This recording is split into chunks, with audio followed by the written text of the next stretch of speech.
Hello, YouTube. Hello, MGTOW. Hello, Red Pill. This is Red Pill in the Wind. To those of you who are new to my channel and weren't paying attention, to those of you who weren't, those of you who are either new to my channel or weren't paying attention, I'm a service member of the United States military.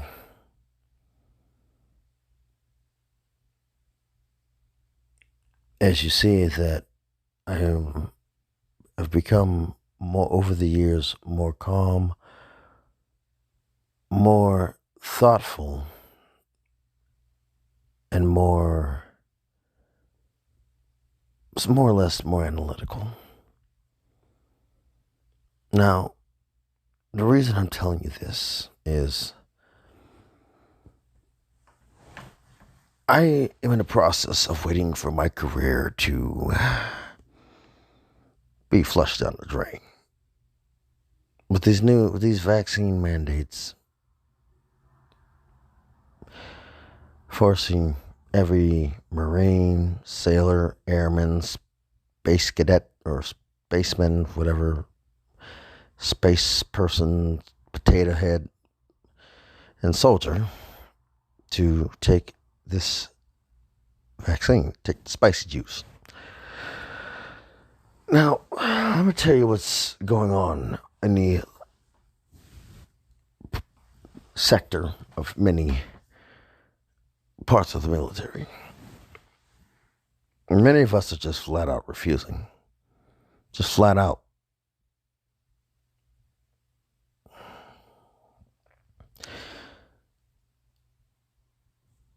Just flat out refusing.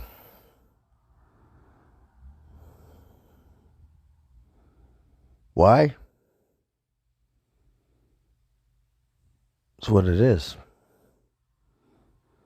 Many of us have like 13 years of service, 14, 15 years of service plus, are either retiring or flat out refusing.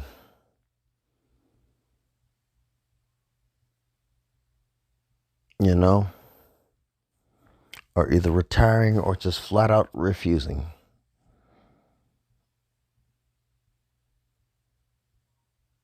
It is what it is. Now,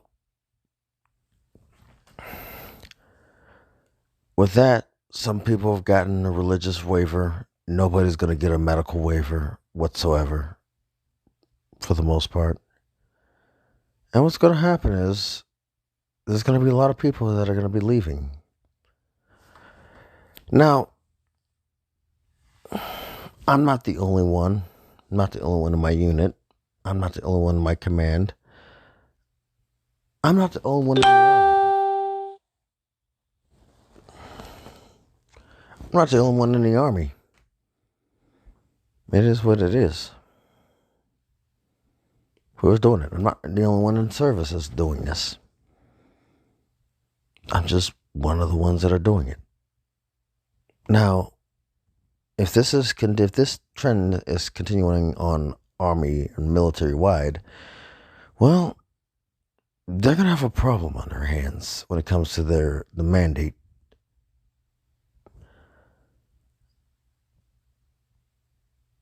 A lot of people have caved. Okay, good for them. Not too many people are going to cave. I mean, it's already solidified. We've already signed our next counseling statement. Many of us have basically signed it with resolve. Many of us are ready to get out.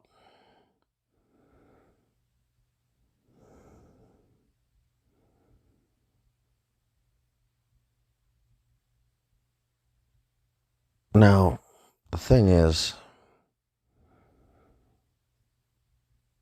I spoke to one too many SS guard. That's the problem. I've spoken to one too many SS guards. And it's worth getting out for that. You know, what's going to happen is, what are my predictions for this mandate? They're gonna get either A, it's gonna be it's twofold prediction. They're gonna get the numbers barely to keep the army semi-functional, to keep the military semi-functional, or they're gonna fall below readiness level.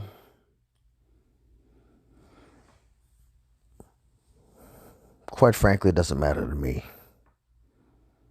or anybody or any of the people within the circle. Now, here's where things get tricky.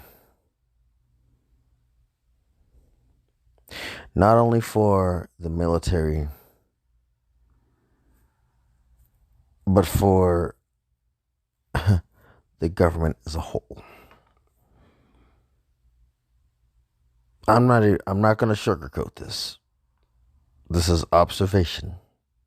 This is not scare tactic. This is not fear mongering. This is honest to God fact. There are militia groups across the United States that are forming. As these service members leave the service upon the vaccine mandate, there's nothing stopping these militia groups from going and talking to these veterans, these service members who are disheartened and disenfranchised from the government that they swore to defend, from the, you know? And these are senior members of service. These are salty veterans, people who've deployed, people that understand the logistics process. Again, I'm not trying to fearmonger. I'm just putting that out there. And people like Staff Sergeant Bronson don't quite understand that it's not the civilians you need to worry about. It's the veterans that you need to worry about.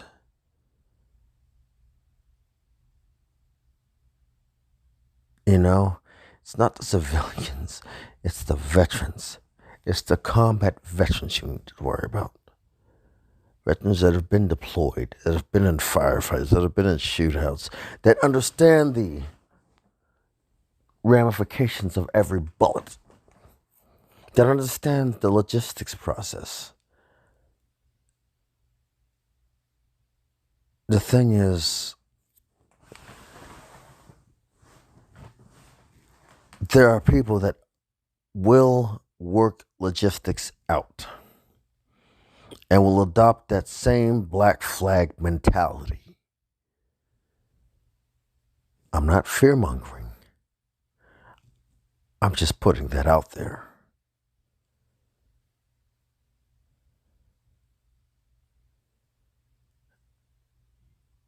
I'm not fear-mongering. I'm putting that out there because that needs to be put out there.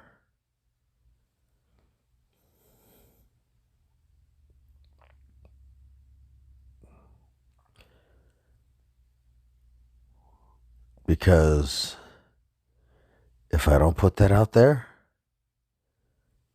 it's going to be interesting. This is something that needs to be said. Because when we roll into 2022, and the deadline, the cutoff date begins to fall into place, and you start kicking veterans out, veterans that you spent years training, that know tactics of many different armies, that they can literally fluently transition tactics. You know what I mean? You kind of get what I'm saying? They can transition tactics to keep people off their balance point. We all know that these people that know that the army, the militaries typically depend on computers.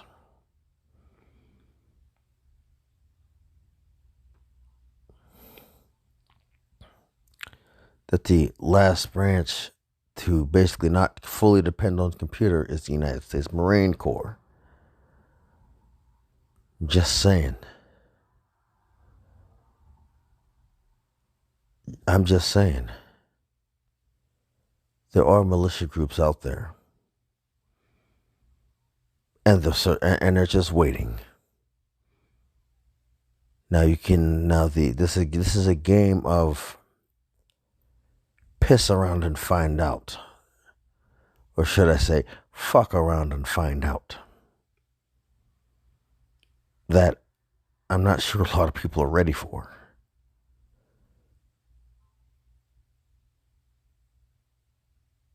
And some people are more devious than others. Now, you can sit here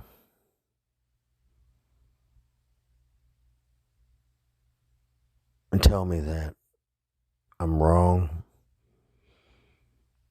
and I will gladly say I hope I'm wrong, because if I'm wrong, then things aren't going to be messed up. But if I'm right, there's a problem. I don't want to be right. I would rather be wrong and look crazy than be right and it's true. As I said, they've got two decisions. They've got two things. Either A, you're going to just barely hold the numbers, the retention numbers, or B, your numbers are going to fall below a certain level. And you're going to start have to consolidate units. But then again, what do I know? This is Red Pill in the Wind, signing off.